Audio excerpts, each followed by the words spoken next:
Labadiena, sveikinuosi jau tradicinę tampančią rubriką. Tai yra aptariu, kas vyko per praeitą savaitę Seimo plenarinių posėdžių salėje. Ir galbūt tik iš anksto pasakysiu, kad mes turėjom 2 posėdžius, turėjom turėti 4 realiai posėdžius. Tai rytinį antradienį ir vakarinį antradienį ir ketvirtadienį rytinį ir popietinį. Tai ketvirtadienio popietinio nebuvo, nes Seimas dalį išbraukė siūlomų teisės aktų ir jų tiesiog nesvarstė, užsiminsiu kokių. O kitus teisės aktus, kuriuos svarstėme, tiesiog labai dideliu tempu tai padarė Seimas ir todėl apie 1 valandą buvom jau laisvi nuo plenarinės sesijos ketvirtadienį.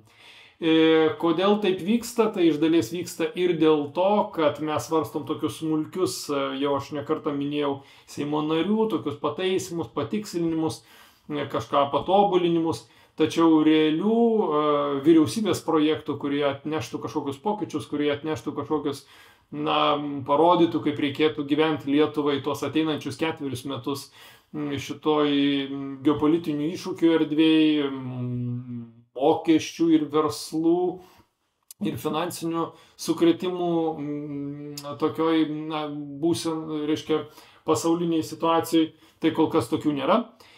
Ir tikėtina, kad kitą savaitę jau žadama pristatyti mokesčių sistemos pokyčius Seimui, jau ne tos, kur buvo nutekinta žiniasklaidai tam, kad pamatuoti temperatūrą visuomenės, ar jie čia pritarė ar nepritarė mes visi tie mokesčiam, bet jau dabar jau tikruosius projektus žadama atnešti į Seimą ir tuos projektus svarstyti. Bet pereinu prie to, ką mes darėm antradienį. Taigi antradienį rytiniam posėdį smulkiojo verslo schemai pritarta, PVM įstatymo projektas. Tai tie asmenys, kurie vykdo veiklą ir gali, ir kurių pajamos yra iki 45 000, jie gali būti pripažįstami kaip smulkiojo verslo schema ir PVM aspektu ten yra keletas palengvinimų ir keletas patikslinimų. Pasidomėkit, netrukus bus šitas įstatymas jau priimtas.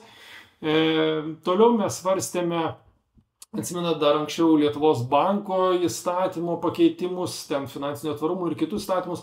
Kažkada tai prezidentas Nausėda pažadėjo, kad Lietuvos banko pelną reikia skirti visą gynybai.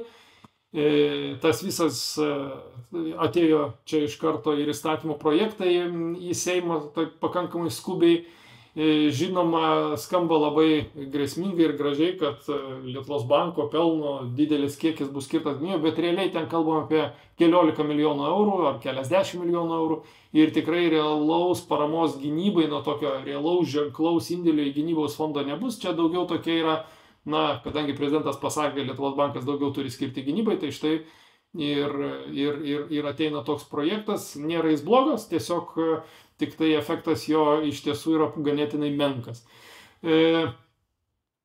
Kas dar įdomių iš tokių įdomesnių įstatymų, tai galbūt tas, kuris man rūpi, nes aš dėl jo esu teikęs pats įstatymo projektą, tai yra Vaiko teisių apsaugos pagrindų įstatymą. Atsimenat, kur pedagogai turėjo turėti QR kodą ir tas esamas teisinis reguliavimas buvo ydingas dėl to, kad visi, kurie buvo sunkiai ir labai sunkiai nuteisti už sunkius ir labai sunkius nusikaltimus, negalėjo gauti QR kodo, tačiau tie, kurie, kad ir padarė smurtinius nusikaltimus prieš vaikus, bet jie nebuvo sunkus ir labai sunkus, tai tokie asmenys galėjo gauti QR kodą ir galėjo dirbti su vaikais. Be to ir mokyklose, turiu minty, ar stovyklose ir panašiai. Be to problema buvo ir ta, kad pedagogams buvo privaloma gauti QR kodą ir atsirado tokių, kurie to nenorėdavo, o tas QR kodas yra toks lyg tai, iš karto teisinimasis, kad lyg tai kiekvienas pedagogas jau iš karto yra kaltas ir jis tam, kad įrodytų, kad yra nekaltas, turi turėti QR kodą ir jį pateikti tiem, kas jo prašo, arba darbdaviui, arba paslaugų gavėjai. Tai tikslinam šitą dalyką, kaip jau minėjau, paliekame sunkias ir labai sunkias veikas, iš jų išbraukėme tik tai tokias, kurios yra finansinės ir nesusijusios visiškai su vaiku arba su smurtu. Ir prirašome dar papildomai tol, kol galioja teistumas, įrašome ir draudimą, bent sieksiu aš įrašyti draudimą dirbti su vaikais, tiesiogiai į vaikus nukreiptus nusikaltimus padariusius asmenis. Tai yra, turiu minti, pavyzdžiui, vaikų įtraukimą į nusikalstamą veiką, to nebuvo iki šiol, manau, kad tą reikėtų įtraukti, manau, taip pat reikėtų įtraukti ir įvairios smurtą prieš vaikus, jeigu tai yra atliktas smurtas prieš vaiką, vis tik tai, ar nesvarbu, ar tai sunkus, ar labai sunkus, ar net apysunkis nusikaltimas, vis tik tai jisai turėtų užkirsti kelią bent jau teistumo metu dirbti su vaiku. Na ir dėl QR kodo siekiu, kad QR kodo nebūtų pareiga gauti kiekvienam pedagogui, bet kad QR kodą galėtų pedagogas gauti pats jo neprašyti, bet už jį galėtų tai padaryti darbdavys. Ir tokiu būdu pedagogą pastatysim į tą tokią būseną, kurią jis ir turi būti. Jis nėra teistas, jis nėra kaltas, jis nėra standartiškai, jis nėra nusikaltėlis, dėl ko jis turėtų visą laiką teisintis, kad jis tokių nėra. Tai, žinot, kažkada mes sakėm, pedagogas turi būti prestižinė profesija ir kartu dar nurodėm visiems pedagogam įrodinėti, kad jie nėra reiškia teisti ar kažko tai blogi. Tai tokią pareigą vis tik tai reikėtų gražinti darbdaviui. Tai taip turėtų būti toks įstatymas, lyg tai po truputį stumėsi į priekį, bet dabar antradienį mes priminėjome įstatymą, kuris atideda, dėl to, kad kol kas vyksta svarstymai ir mes nespėjom šito įstatymo priimti. Tai dabar buvo priimtas įstatymas, kuris atideda pareigą turėti tą QR kodą ir baudas už tą QR kodą iki 25 metų rugsėjo 1 dienos. Buvo svarstymo stadija praėjo, tai aš tikiuosi, kad jau kitą savaitę mes turėsim ir priimtą šitą įstatymą. Na, žinot, visi pranešė visos žiniasklaidos, kad generalinė prokurorė dėl Čekučių skandalo paprašė iš dar vieno Seimo nario Arūno Dudėno atimti neliečiamybę. Seimo narys nesutiko su tuo ir paprašė sudaryti specialią komisiją tyrimo pagal Seimo statutą. Na, o lygiagrečiai su visu šią savaitę kilo taip pat ir Čekučių tas skandalas, jau nebe savivaldybių kaip buvo, bet jau Seimo narių. Atsimenat, važinėjimas taksi ir panašiai. Seimo nariai vieni važiavo su taksi naktį pasirinkėjus, kiti į barą ir panašiai. Daug tokio keistų kelionių ir keistų išlaidų iš Seimo nariams skirtų parlamentinių lėšų. Bet įdomiausias dalykas įvyko tai, kas nebuvo viešame eteryje. Aš kreipiausi gavęs informaciją, kad buvo suteikti duomenys apie Seimo narių parlamentinių lėšų išlaidas žurnalistam, žiniasklaidos priemonėm. Aš paprašiau lygiai tos pačios informacijos, kad atsiųstų man. Aš norėjau susipažinti su ja ir pasižiūrėti, ar viską žurnalistai, tie, kurie gavo, parodė, ar nėra ten dar įdomybių, ar nereikėtų jum paviešinti kažko. Ir nepatikėsit, gaunu atsakymą, kad žurnalistam mes pateikėm tokius duomenys, bet Seimo narys Ignas Vėgėlė tokių duomenų gauti negali, nes galioja bendrasis duomenų apsaugos reglamentas ir aš neturiu lyg tai teisėtų interesų tokius duomenys gauti. Žinoma, kol aš gavau tą atsakymą, tai aš kalbėjau ir su viešųjų ryšių skyriumi, ir su finansų skyriumi, ir nuo vieno prie trečio. Ir gaunu atsakymą, kad ne, bet dar vieną informaciją gaunu, kad pasirodo žurnalistam kai buvo pateikiama informacija, buvo pateikiama nenuasmeninta. Buvo pateikti Seimo narių asmens kodai, buvo pateikti Seimo narių gyvenamoji vieta. Na, kaip mylim ar nemylim tos Seimo narius, visgi tai bendrasis duomenų apsaugos reglamentas galioja visiems ir pateikti nenuasmenintus duomenis su asmens kodu, ypatingų tokių asmens duomuo čia yra, nuo kurio prisirišus prie kurio galima gauti tiesiog visą informaciją. Maža to gauti ir informaciją apie Seimo nario gyvenamąją vietą, turint minty, koks susipriešinimas yra ten 5 kolonos ir dar ir panašiai. Tai man kelia didžiulių klausimų, kaip elgiasi Seimo kanceliarija. Ir šiandien pat parašiau Seimo kancleriui raštą, klausdamas, kokiais pagrindais buvo pateikti nenuasmeninti duomenys žiniasklaidos priemonėms. Tai yra A, B, kodėl Seimo narys neturi teisės iš Seimo kanceliarijos gauti tokių pat duomenų, kurios yra pateikiama žiniasklaidai. Tai juolab, kad tiek žiniasklaida, tiek ir aš ketinu viešinti, rodyti jums ir analizuoti tas išlaidas ir gilintis, ar iš tiesų Seimo nariai tinkamai vykdo savo pareigas ir tinkamai naudojasi Seimo nario parlamentiniam išlaidom. Tai štai tokią situaciją turiu, tai įsivaizduokit, jeigu Seime yra toks nesusipratimas ir nesupratimas Seimo kanceliarijai, tai yra Seime to institucijai, kuri leidžia įstatymus Lietuvos, tai aš visiškai suprantu, kas vyksta ir visiškai užjausti tik tenka, kas vyksta kitose institucijose, kurios yra daug toliau nuo teisės. Bet žiūrėsim, kaip vystysis toliau šitą situaciją, nes akivaizdu, kad tokie veiksmai turėtų būti, visų pirma, Seimo kanceliarija tikrai turėtų rūpinti Seimo nariais ir pateikti bent jau tuos pačius duomenis, kurios pateikia žiniasklaidai, kad ir mes žinotumėm ir aš galėčiau jums paviešinti tuos dalykus, kurių, žiniasklaida gal nepaviešina visų, kurių norėtų. Kokie dar buvo tokie įdomesni įstatymai? Tai galbūt paminėsiu gamtinių dujų įstatymas.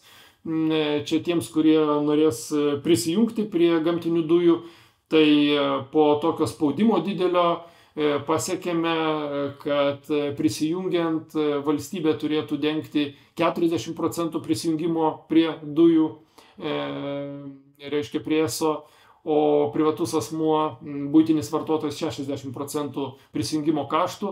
Mano įsitikinimu tai turėtų būti lygiai nulis, valstybė turėtų dengti 100%, todėl kad visa tai nueina į valstybės turtą, į ESO, visi pasijungimo tinklai, kurios padaro privatus asmuo. Tačiau, situacija buvo tokia, kad pradinėme etape buvo siūloma, kad valstybė 20% dengs, o privatus asmuo 80%, tai išmušėm 40 ir 60%. Bet nenustebčiau, jeigu atsirastų koks kreipimasis į Konstitucinį teismą ar civilinis ieškinys, nes mano įsitikinimu, jeigu prisijungimas vyksta prie ar dujų, ar prie elektros ir tas subjektas, prie kurio yra prisijungiama, nėra pilnai valstybės įmonė, mano įsitikinimu tai yra didelis konstitucinis ginčas, ar turi teisę reikalauti iš privataus asmens sumokėti už įmonės turtą, nes visas tas turtas dėl prisijungimo, tie visi vamzdžiai, jie atitenka infrastruktūrai, jinai atitenka tai įmoniai.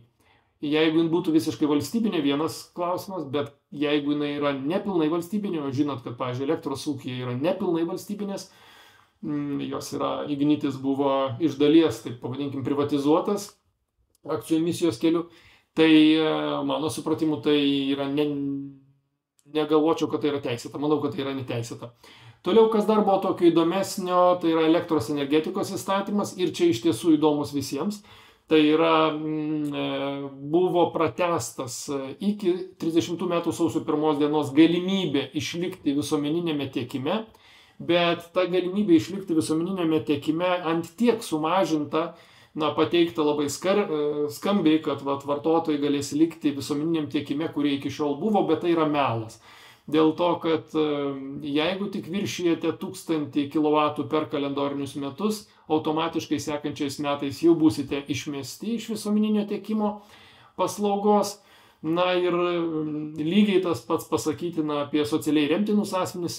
Ten irgi kalba apie tai, kad socialiai remtini asmenys irgi turėtų likti visuomeniniam tiekime, bet jeigu tik randat socialiai remtino asmens ir reiškia statusą tais metais, sekančiais metais jūs automatiškai išmeta iš visuomeninio tiekimo ir arba jūs einat į garantinį tiekimą plus 15%, arba jūs einate į jau tą komercinį arba laisvąją rinką, taip vadinama. Ta laisvoji rinka yra tokia, kad Ignitis užima, jūs žinot, buitiniam vartotojui be ne 80%, tai ta laisvoji rinka yra tokia, kad realiai mes turim vieną dominuojantį subjektą ir tos laisvosios rinkos dar ko gero ilgokai mums teks palaukti. Ne, čia taip pašaipiai. Kas dar tokio įdomesnio buvo antradienį, bandau greitai perbėgti. įmonių atskaitomybės įstatymas galbūt ne tiek svarbus.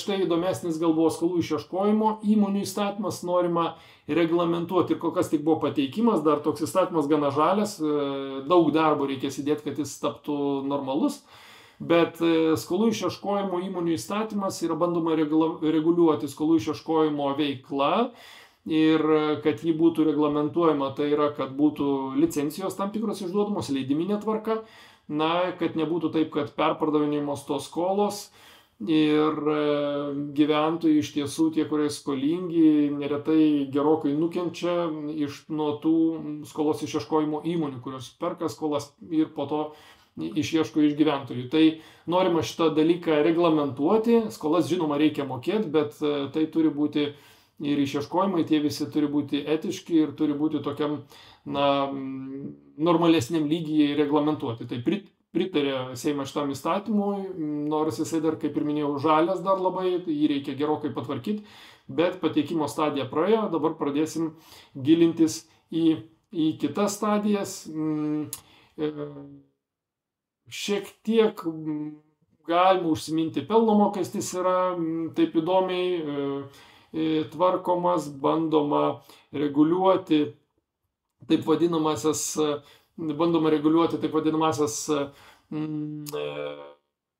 savivaldybės, kurios turi savaiminį augimą ir pelno mokestį vienose savivaldybėse bus leidžiama susimažinti, tokias lengvatas susikurti. Daug man klausimų kyla dėl asmenų lygiateisiškumo principo. Čia norima, nukreipti galimybę susimažinti pelno mokestį tose savivaldybėse, kuriuose vyksta, kurios turi tokį mažą potencialą vystytis, kitaip tariant, kuriuose yra mažai investicijų.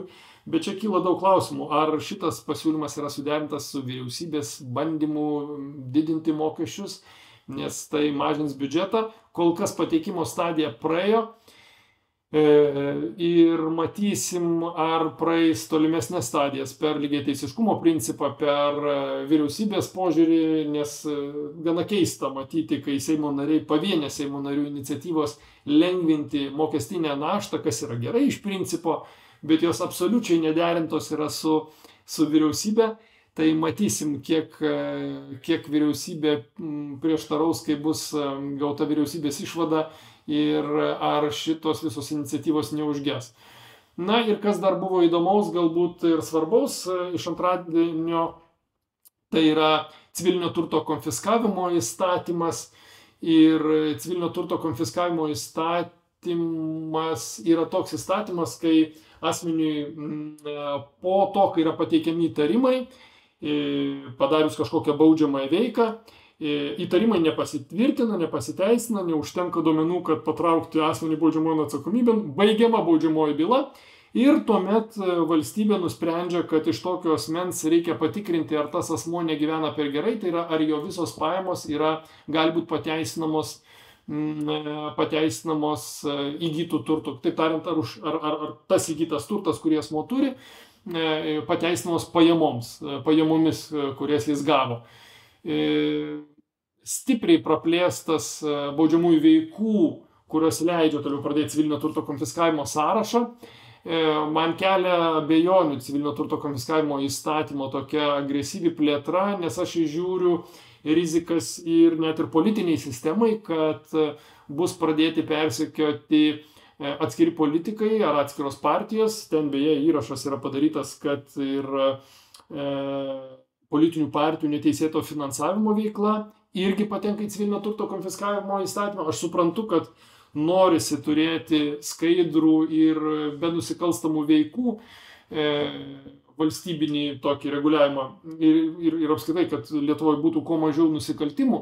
Tačiau žinant, kaip pas mus greitai yra pateikiami įtarimai, kaip paprasta įtarimus pateikti ir juos panaikinus, jeigu galima toliau eiti į civilinio turto konfiskavimą ir toliau kankinti žmonės 5 metus po tokios veikos nutraukimo ir vėlgi galbūt tas civilinis turto konfiskavimas baigsis niekuo. Aš klausiau, kiek yra tokių pasibaigusių bylų, tai praktiškai jų nėra.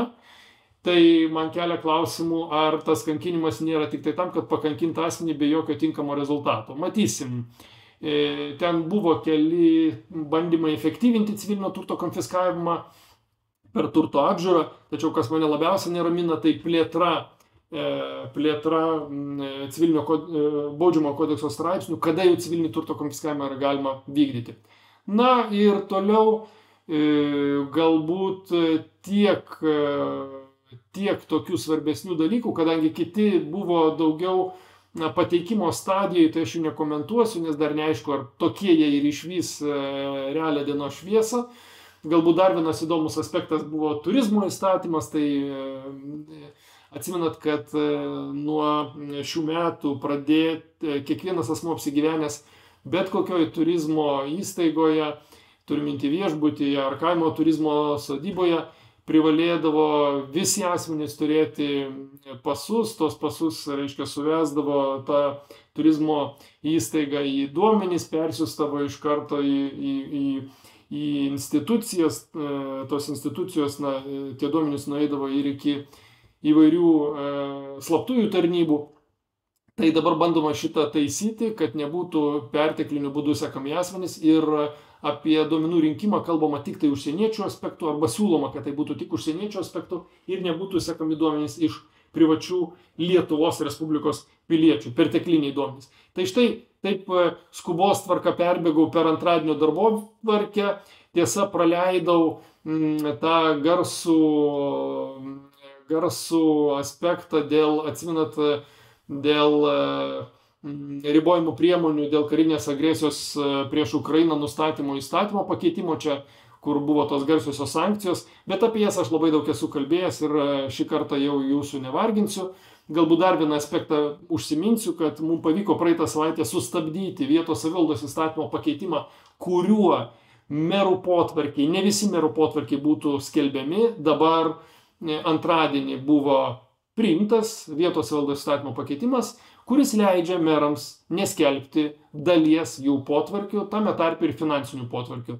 Ir nepaisant, va čia Seime, labai net ir man iš karto tokia kilo net šypsena. Aš suprantu, kad labai juokinga, kai Seimo narys naktį išleidžia ten 10 ar 20 eurų važiuodamas, aiškiai nepasirinkėjus, o iš baro, iš klubo, ir tai yra žeminanti ir labai, tiesiog nesuvokiamas elgesys, bet tuo pačiu, ir čia taip skaidriai perdodam viską žurnalistams, ir tuo pačiu uždarom nuo žurnalistų žinios ir nuo žurnalistų akių mero potvarkius, pavyzdžiui, skirti papildomą finansavimą arba premiją savo darbuotojams, tokių jau nebereiks merui skelbti ir taip toliau. Tai mano supratimu didžiulį viešumą darom 20 eurų ir tuo pačiu metu vyksta žymiai didesnių sumų uždarimas ir nuo mūsų akių. Na ir kitas posėdis, tai yra ketvirtadienio posėdis, tai pasakysiu galbūt tiek, kad jau neminėdamas tų, kurie buvo svarstyti ir priimti, žiūriu, kas tokio. Šiaip tiesą pasakius, nieko ypatingo ketvirtadienį nebuvo, mes tokiu greičiu persvarstėm viską. Galbūt tą jau žino žiniasklaidai, kad buvo paskirtas naujas valstybės saugumo departamento direktorius, buvęs pavaduotojas Remigijus Bridikis, bet tai jau padengė visą žiniasklaidą, buvo pranešta jums. Kas tokio dar yra svarbesnio, kur nebuvo. Toliau ėjo pagrindė pateikimo stadijos, ten toks energijos vartojimo efektyvumo didinimo įstatymas su didžiuliais lydimaisiais dokumentais, toks žaliojo kurso konkurencijos įstatymas. Galbūt įdomesnis toks dalykas, kad pateikimą praėjo akcizų įstatymo pakeitimas, ir kuris užtikrina ūkininkams gaminantiems tradicinius alkoholinius gėrimus iki 100 litrų per metus, tą gamybą be akcizo. Nuimant akcizą, tai net ir stipriuosius tos tradicinius alkoholinius gėrimus, Kazio Starkevičiaus čia pateiktas projektas, tai žinoma, bet tik tai tiems čia ūkininkams, kurie turi galimybę gaminti tradicinius alkoholinius tos gėrimus, turi tą paveldo, reiškia, tą sertifikatą ir panašiai. Tai vėlgi čia tik pateikimas, žiūrėsim, kaip bus toliau. Na ir kas buvo įdomu, kad, kaip jau minėjau, iš ketvirtadienio posėdžio darbotvarkės dalis įstatymų buvo projektų buvo išmesta ir išbraukta. Tarp tų įstatymų, kurie buvo išbraukti, buvo ir nekilnojamo turto mokesčio įstatymo pakeitimo įstatymas. Aš taip supratau, kad daugumos koalicijos partneriai nesusitarė tarpusavyje. Tai buvo vienas iš paketų nekilnojamo turto mokesčio įstatymo apmokestinimo naujas paketas. Ir va šiame įstatyme ryškiai jisai sugrįš ateityje. Jau įpareigojimas registrų centras perskaičiuoti kas 3 metus nekilnojamo turto vertę. Tai yra tai, ką aš sakiau, kad nekilnojamas turtas, nepaisant to, kad atrodytų jums pasakys, kad labai mažai mokėsit šiuo metu, bet kadangi nekilnojamas turtas natūraliai brangsta, daugiau kitą kartą ženkliai net negu infliacija, tai registrų centras kas 3 metus perskaičius tą vertę ir ją priartins prie rinkos vertės. Na ir kas kart vis to mokesčio bus daugiau ir daugiau, jeigu valstybė vis tik tai ryšis priimti nekilnojamo turto mokestį, kuriam aš kategoriškai nepritariu ir kategoriškai nepritariu, dar kartą visiems sakau, kas yra to negirdėję, kategoriškai nepritariu dėl to, kad tai yra vertybiškai neteisingas mokestis asmeniui, kuris jau yra susimokėjęs mokesčius nuo savo pajamų ir valstybė kažkodėl antrą kartą nori apmokestinti nekilnojamo turto mokestį. Jis neteisingas yra dar ir dėl to, kad įsivaizduokit, jeigu nekilnojamas turtas yra nuomojamas, tarkim, butas, tai ir to nekilnojamo turto grąža yra ten, tarkim, apie 4% jisai gauna per metus, kas yra labai nedidelė grąža investicinė, tai įveskite 1% nekilnojamo turto mokesčio ir jūs gausite realiai jau tik 3% grąžą. O kalbant apie pirmąjį būstą, kas iš viso nesuvokiama apmokestinti pirmąjį būstą, tai mes kalbam apie asmens namus. Mes nekalbam apie nekilnojamą turtą, tai yra namai. Ir namai, mano supratimu, yra tokia vertybė, kaip ir šeima, kur yra saugotina ir kur valstybė ir konstitucija turi garantuoti namų neliečiamumą. Turi garantuoti nuosavybės tokią neliečiamybę ir valstybei leisti, kad jinai reguliuotų taip, kad savo nekilnojamą turtą turintis asmuo taptų to turto nuomininku realiai, mokėdamas mokestį valstybei. Tai yra tikrai mažų mažiausiai neteisinga, neišmintinga, bet to jeigu politinėje situacijoje žmogus, kai gina tėvynę, jisai gina savo šeimą, jis gina savo namus, jis gina savo kalbą. Ir tikrai, mano supratimu, didesnis prisirišimas prie tos vietos, didesnis prisirišimas prie savo valstybės yra tų, kurie turi čia savo namus, kurie turi čia sukūrę savo šeimas. Tai dabar priiminėti tokį įstatymą yra ne tik, kad neteisinga, bet ir neišmintinga. Tai tiek trumpai apie tuos projektus, kurie jau bus nebe pateikimo stadijoje. Kaip žinote, įstatymas, beje, visai pabaigai pasakysiu, įstatymas priiminėjimas jame yra 3 stadijomis: pateikimas, tada pertrauka, tada svarstymas, tada pertrauka ir tada priėmimas.